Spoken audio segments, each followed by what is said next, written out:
Okay, so we're going to go ahead and review lesson 2, exercise number 1, where we're going to practice prompting ChatGPT to generate Python code. And you're developing a tool for beginners to understand with functions, understand math functions. So that's the job of this exercise, is to get ChatGPT to write a Python function that calculates the factorial of a number using a loop. You're going to paste the response into the replet and then run the code.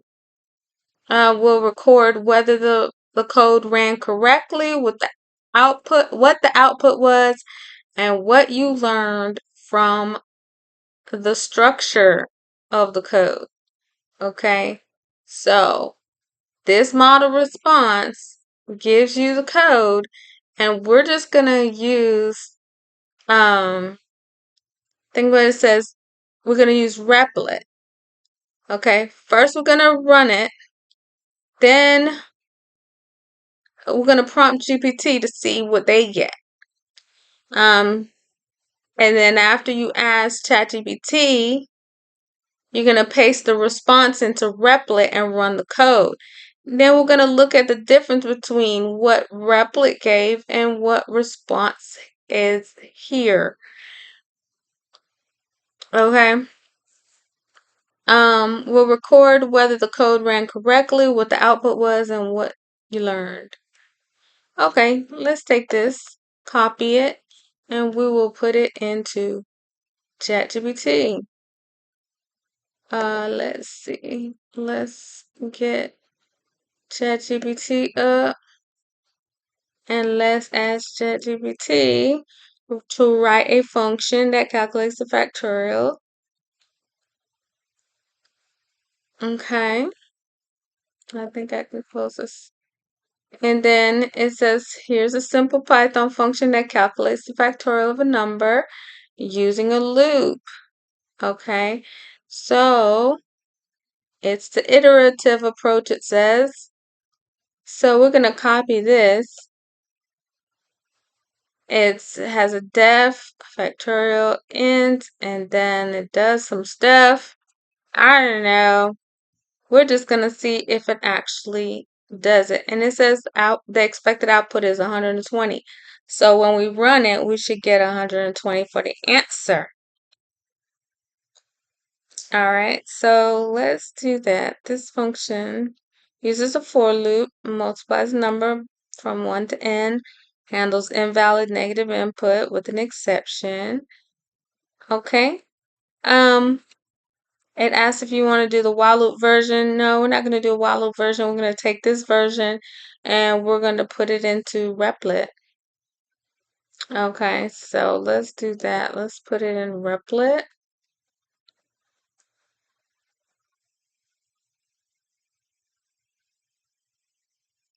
And AI computing. And we're going to clear this chat. We're going to clear this out as well and replace it with the code we have. And then we're going to run it. Oh, no, I didn't need that. Okay, I don't need any data. Okay, so we just want to run it and see what happens. Okay, it ran. Wow, look at that. We have 120. So what you can do is that you can do a print screen, grab that that result, and you're going to upload it to your answer. Okay, that's going to be your proof of execution.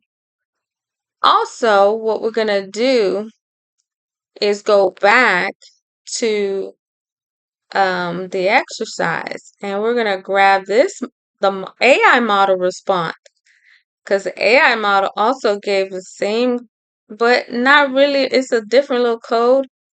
It doesn't have the exact same thing. So we're going to copy this, Control C, And then we're going to take it to Replit, and then we're going to replace our main.py with it. Control V. And then we're going to run this and make sure that we also get the 120. Let's go to our console. Oh, look at there. Now, just to be certain, we can clear the past runs and make sure that we are getting 120 when we run it. See? So the main.py does generate 120. So we know that the code in our exercise is also correct. Okay? But let's go back to copy this, and we're going to put it in our response because that's exactly what we're told to do. Put your response here, Control V, and that came from this code, this Python code snippet came from ChatGPT. Okay, and then the prompt analysis will say that the prompt was sufficient to guide the model to generate the code. Okay. Then the response, we're talking about this response, right? We're going to be analyzing this response. And what we can say is that the AI model response in the exercise ran successfully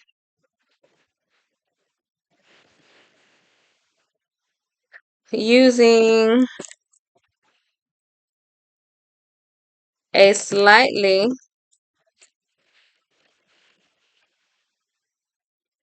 different structure than the Chat GPT response.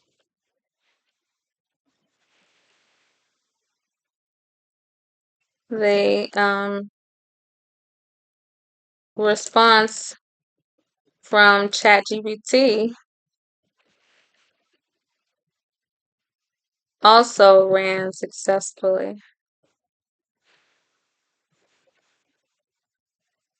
by providing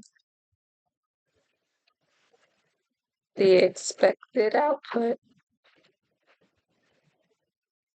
Okay, so we can upload our screenshot. We can look in our screenshots. Wait a second. Oh, there it is. To get our 120, that's our proof of execution. And then if we wanted to, we could upload a video, but it wasn't really required.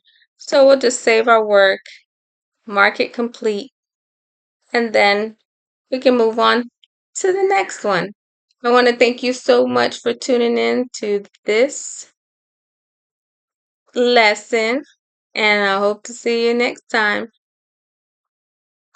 If you want to go ahead and do the other exercises, click the link in the bio, aigig.replit.app.